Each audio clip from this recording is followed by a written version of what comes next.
Assalamualaikum warahmatullahi wabarakatuh. Waalaikumsalam warahmatullahi wabarakatuh. Ibu akan menjelaskan tentang Syu'aibul Iman, cabang-cabang iman. Memahami hakikat dan mewujudkan ketauhidan dengan cabang iman.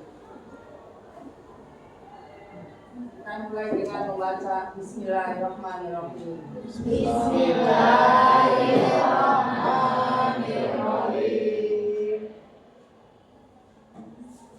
Tujuan pembelajaran. Setelah mempelajari materi ini, peserta didik mampu: 1. Menganalisis makna Syu'aibul Iman atau cabang-cabang iman, pengertian dalil macam dan manfaatnya. 2.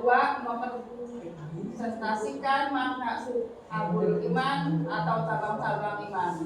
3. Meyakini bahwa dalam iman terdapat banyak cabang-cabangnya. 4. Membiasakan sikap disiplin, jujur, dan bertanggung jawab yang merupakan cabang iman dalam kehidupan. B. Infografis. Iman diucapkan dengan lisan, dibuktikan dengan perbuatan, diyakini dengan hati. 7 cabang iman, 30 cabang iman, 40 cabang iman.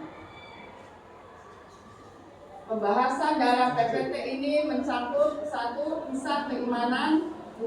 Definisi iman, 3. Definisi Syu'aibul Iman, 4. Dalil nakli tentang Syu'aibul Iman, 5. Macam-macam Syu'aibul Iman, 6. Tanda-tanda orang yang beriman. Abdullah bin Huzah As-Sahmi. Kisah sahabat Rasulullah SAW diutus kepada Raja Romawi.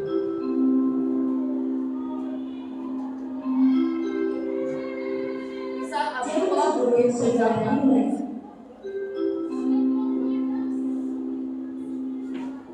Al-Kisah dalam peristiwa pembebasan negeri Syam tersebutlah seorang panglima perang yang bernama Abdullah bin Hudzafah radhiyallahu anhu. Misi penting yang harus diemban olehnya adalah memerangi penduduk Kaisariah, sebuah kota benteng pertahanan Palestina, tepatnya di tepi Laut Tengah. Namun sayangnya dalam misi ini Abdullah bin Hudzafah mengalami kegagalan sehingga kalah dalam peperangan.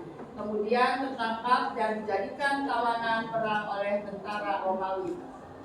Abdullah bin Hudzafah lalu dihadapkan kepada Heraklius, sang kaisar Romawi yang menjabat waktu itu. Heraklius ingin menguji seberapa kuat kepercayaan dan keyakinan sang panglima perang dengan memberikan bujuk merayu dan tawaran agar ia melepaskan akidah dan keimanannya terhadap Allah Subhanahu wa Ta'ala. Ditawarkan harta putri Heraklius, jabatan penting, bahkan separuh kekuasaan dengan syarat menjadi murtad. Abdullah menolak semua tawaran itu. Abdullah berkata, "Meskipun engkau memberikan semua harta yang engkau miliki dan semua harta orang Arab, aku tidak akan pernah meninggalkan agama yang diajarkan oleh Muhammad SAW." Heraklius lalu menyiksa-nya. Ia tidak diberi makan dan minum selama 3 hari 3 malam. Pada hari keempat ia disuguhi arak dan daging babi. Namun ia tetap berpendirian kokoh dan memakan makanan dan minuman tersebut sampai berhari-hari, hingga ia hampir mati. Sampai tiba saatnya ia hendak dieksekusi.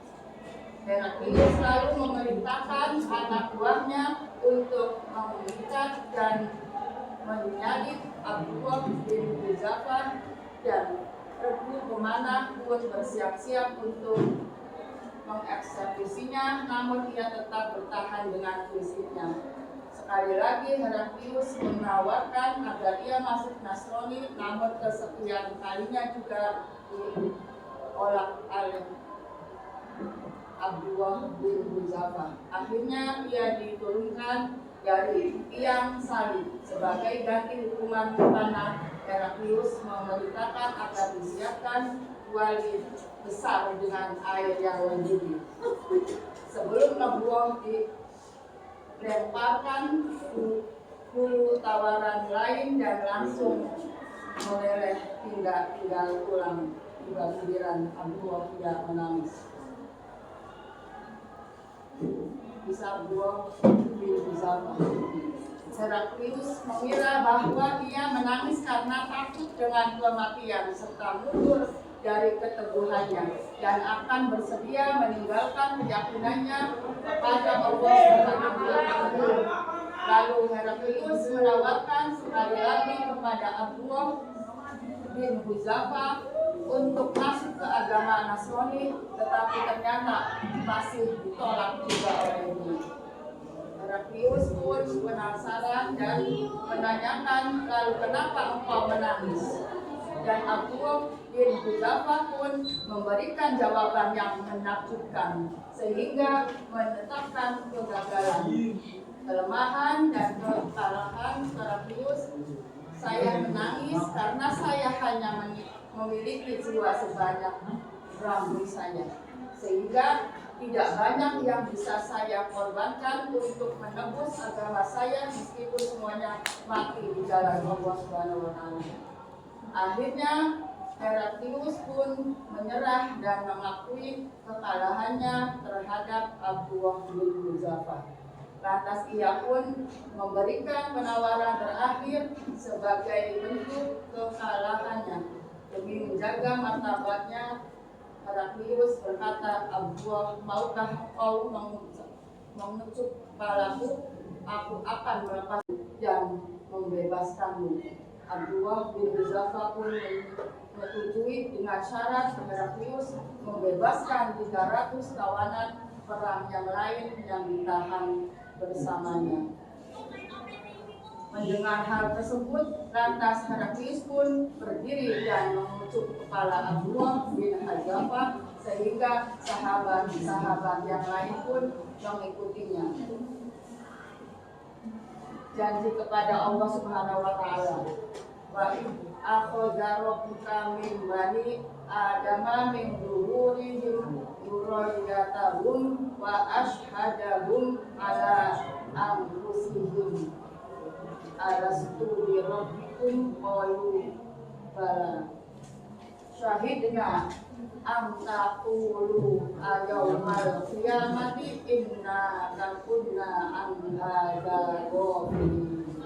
Dan ingatlah ketika Tuhanmu mengeluarkan dari sulbi atau tulang belakang anak cucu Adam keturunan mereka, dan Allah Subhanahu wa Ta'ala mengambil kesaksian terhadap roh mereka seraya berfirman, bukankah aku ini Tuhanmu? Mereka menjawab, betul, engkau Tuhan kami. Kami bersaksi, kami lakukan yang demikian itu agar di hari kiamat tidak mengatakan sesungguhnya ketika itu kami lemah terhadap ini. Quran Surat Al-A'raf ayat 7. Mengenal iman. Makna iman secara etimologis berasal dari kata amanah yu'minu imanan, berarti tasdik, yaitu membenarkan, mempercayai, dan menurut. Istilah iman ialah membenarkan dengan hati, diucapkan dengan lisan, dan dibuktikan dengan amal perbuatan. Iman syafi'i iman adalah suatu ucapan, suatu perbuatan, dan suatu niat, di mana tidak sempurna salah satunya jika tidak bersamaan dengan yang lain. Tentang iman tujuan keimanan adalah penghambaan diri kepada Allah Subhanahu wa Ta'ala semata agar manusia dan penciptanya, bukan penghambaan pada manusia lain atau golongan lain. Macam-macam iman taklidi mengikuti iman tahqiqi kemantapan hati, iman istiqdari berdasarkan bukti. Tahapan keimanan dibenarkan di dalam qalbu atau keyakinan mendalam akan kebenaran yang disampaikan. diikrarkan dengan lisan, menyebarkan kebenaran, diamalkan atau merealisasikan iman dengan mengikuti contoh Rasul. Wassalamualaikum warahmatullahi wabarakatuh. Waalaikumsalam